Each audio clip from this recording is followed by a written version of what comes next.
All right, well, did you want the Vampire Coast or the Dwarfs, my friend? I have Spawn on the coast side, so I'll go over them. But I do see what Vicious is saying. I'll speak to that after. Anyway, so going over this Vampire Coast army, starting with the Infantry Corps, we have the obligatory helping of the deckhand mobs. We have 3 of them, just a standard variant. Backing them up, we have 2 Depth Guard for that elite punching power. Now for the skirmish potential of this army, we have 3 zombie pirate gunnery mobs. Just standard gunnery mobs, not the handgun variant. Interesting choice here. Now we do have a single, just looks like 1 mortar. An interesting choice, and I hope he puts it in the woods, as we've spoken to earlier. Mm-hmm. A single piece of artillery, you should try and use the artillery. I mean, the terrain to, seek cover. Yep. Now, backing this up, we have 4 Morgels, one of them being the Arwar Night Terrors. And, wow, this seems like a very risky build, I just have to say. Because he also has Count Noctilus on the zombie boat. And, again, Noctilus doesn't have the double summon. Once again, a risky pick. He has, Nehek, the standard summon. He has Ray Storm and Arcane Conduit. He also has the, Smoke and Mirrors for that passive speed buff, but no second summon on Noctilus to help shut down missile units, and he may become missile fodder this game. Now there is a Scurvy Dog in the back lines, the Scurvy Dirk, and it's very curious. It's in the back lines, it's not vanguarded. When you said backlines, I immediately went over to the dwarf side. Yeah. No, it's picked the wrong back lines to set up on, so curious choice here. Curious choices across the board. We'll see if he can make it work. Now, what has the dwarf brought to deal with this undead threat, my son? Well, let's hope not a ton of cannons, but he's going to be facing at least 1 of them by the looks of it. So maybe he'll luck out there that there's not a ton of dwarf artillery, because I think he would have been screwed with 2 or more. We're going to have a front line of Longbeards. We're going to have some dwarf warriors here, some miners with blasting charges on the right flank. And then we're going to be seeing some more dwarf warriors. It looks like we're going to have a total of 4 spread throughout here. 2 units of slayers, the dragonback slayers being one of them. We're going to have a single Dowie cannon firing away right now. And yeah, the mortar already getting 1 decent round off into these corridors. And you see it right there, only 1 round hit because it's so inaccurate, but still quite a lot of damage. No kills though. Aside from this, we're going to be seeing the range units here, which are going to consist of rangers. Like that pick, gotta love the stock they bring to the table. And then the 2 corridors are going to be on the left flank. Now, for the hero squad, we're going to see Gotrick, aka the bad guy from Tarzan. And then we're going to be looking at him and his squad. Is going to have Gotrick's Doom, Death Blow, and Heroic Fortitude. Got Felix with Blood Oath to heal up his friends when they're in combat. And Rune Lord with Master Rune of Wrath and Rune to slow units down, so this trio of heroes can kill them off. But Morgels are going straight towards the Dowie, not taking advantage of the stock. I have problems with that. This is a very odd choice here, going right into the teeth of the Dowie formation. Yeah. So here we go. They're retreating. Maybe they're just trying to bait out some ammo and regen, but it's soul engagement too, just going straight into it rather than trying to focus on part of the Dowie army. But here we go. Yeah. Now we have some Morgels on the right flank. They're getting into it, away from the focus fire from the Dwarven range units, and see if they can get some work done. Because they need to break this line quickly, otherwise it could start snowballing. Yeah. As the dwarf, look at this dwarf hit squad. They're going right after it. I love it. They're going right into the back lines. They don't care. They're going after Count Noctilus, putting the pressure on the opponent. Yep. Count Noctilus wants no part of that business. And I also have to say, I like that the Vampire Coast hasn't wasted any ammunition trying to counter the dwarf cannon. I know, and he's about to get a huge snag with those Scurvy Durgs in the back line on that said cannon. Yeah. He didn't worry once about wasting ammunition on the cannon, and if you look across the field, a lot of damage has been done by Count Noctilus and his mortars.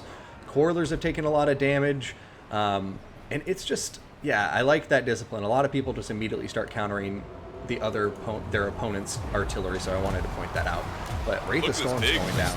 Yeah, massive Wraith Storm doing some really good damage there, and this is what he wants, Morgul's getting into that back line, but He's got to keep these few Morgels in good health. He did lose another one on that back line, but this is a good sign, though. Depth guard in that back line.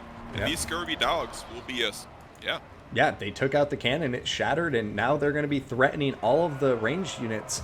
And I think we just saw a huge swing towards the Vampire Coast, in my opinion, but in the balance of power, the Dwarfs are still in the lead.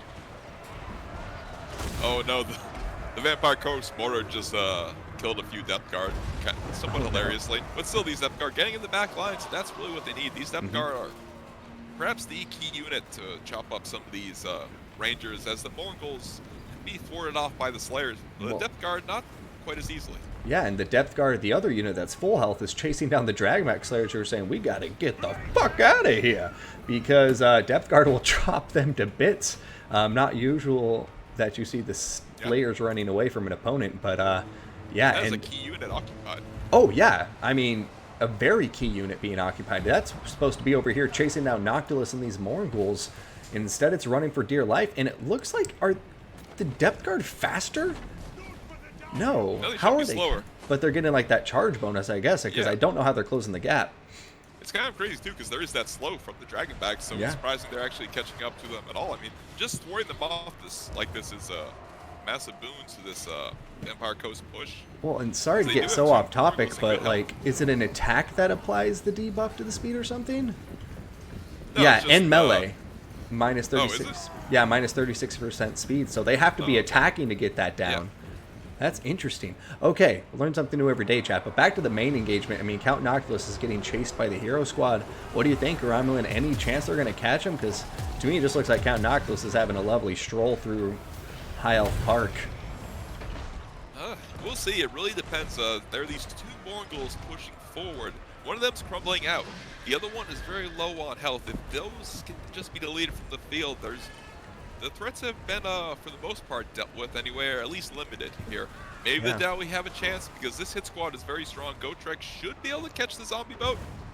Yeah. Okay, he's just barely pulling away. My goodness, it's very close speed. It's just a few ticks faster on the zombie boat, so he might be able to keep pulling away.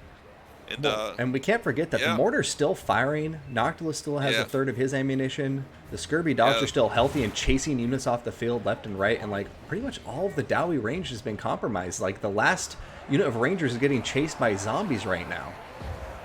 Yeah, I'm trying to talk into like they had a chance to lead these Morghuls, but yeah, it looks like a Vampire Coast victory here. Noctilus is just going for a stroll in the park, not a worry in the world. All his depth guard and the Scurvy dogs just clean up all these range units. I mean, look at this, just a complete break in the Dowie back line. Yep. It's kind of chasing off 3 units. Yeah. And the balance of power it's very much misleading with the dominance that the Vampire Coast have over the field. It's just these 3 heroes are anchoring that balance of power, just frantically trying to run and get in combat. And Gotrek might finally get his wish here as he gets a few chops at Nocti Boy. Will he be able to swing the game with a few swings of his axe? Oh, big hit though. And Master Rune of Wrath and Ruin has gone down. So he is going to be taking quite a few hits from the dream is still real, my son. But the zombie pirate summon. Oh no, the zombie summon. Felix is coming. Possible time. Massive Brainstorm too, getting a really good hit. Brainstorm I've always preached is often a spell you do not want to put on any single entity. It's just used on infantry. Some single entities can easily miss, but yeah, kind of like the Doom Bolt of Carried On or whatever it is. But oh my God, he's getting surrounded right now by Gotrek and Felix. He just blasted his own summons too, hilariously. But yeah, he's getting double teamed by these 2 heroes as they fought side by side in the books. Here they are doing so. Perhaps will they fell this evil pirate captain and claim victory for the Dowie when all seems lost? Is this still possible, HW? Well, I think we're going to go into cinematic mode from here on out to see if these 3 noble heroes, our intrepid heroes, can win against such adversity. But Morghuls diving in. Gotrek and Felix and this Rune Lord are all healing up right now, so I have to have faith in it. Oh, and look, they're just destroying the Morghuls and the zombies in here. I don't even care. Yeah, my goodness. This is, yeah.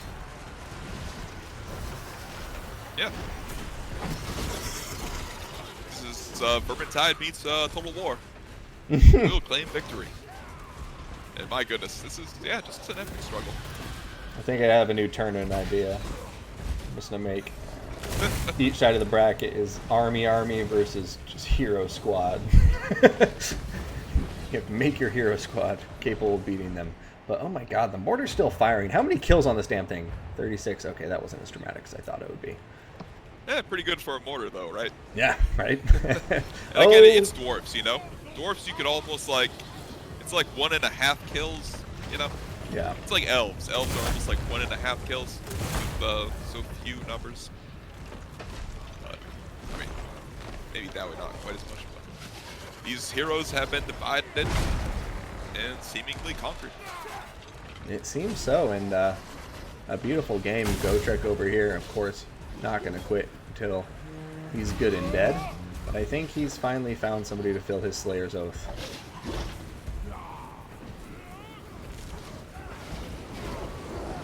Indeed, indeed. Is that Rune Lord dead now? Oh no, he's just running away. Why did we ever come to Ultron?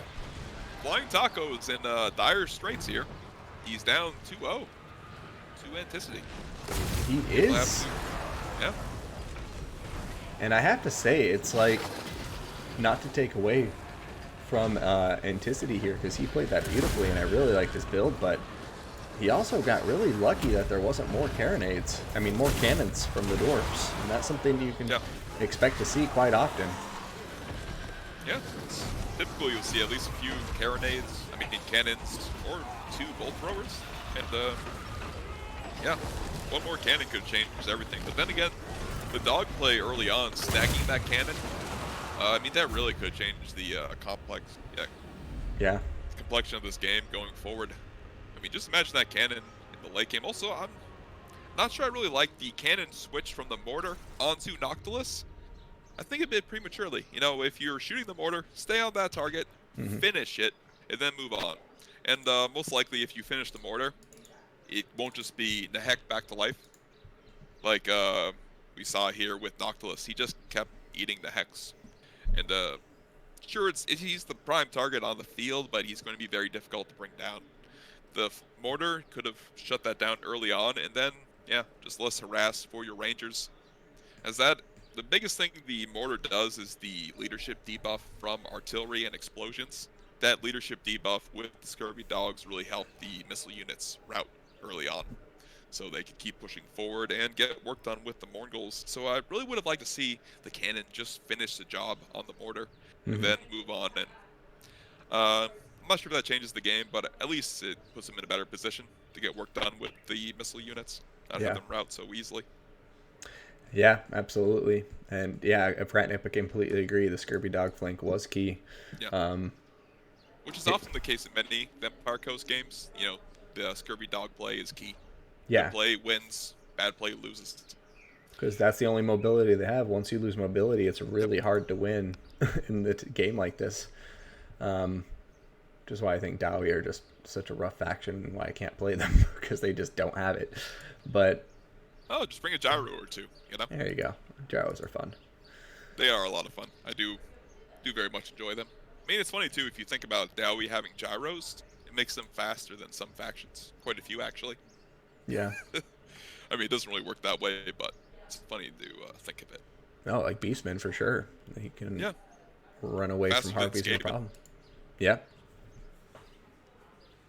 But I'm curious to see what happens from here, because, you know, obviously Flying Taco, this is a head game as much as it is, you know, knowing how to play the game. It's about staying in the right mindset. And, you know, being down 2-0 in a best of 5 is a pretty daunting task after playing for, you know, going on 6 hours now. So we'll see who has more stamina and if Flying Taco can keep his composure and come back and claw his way into the series.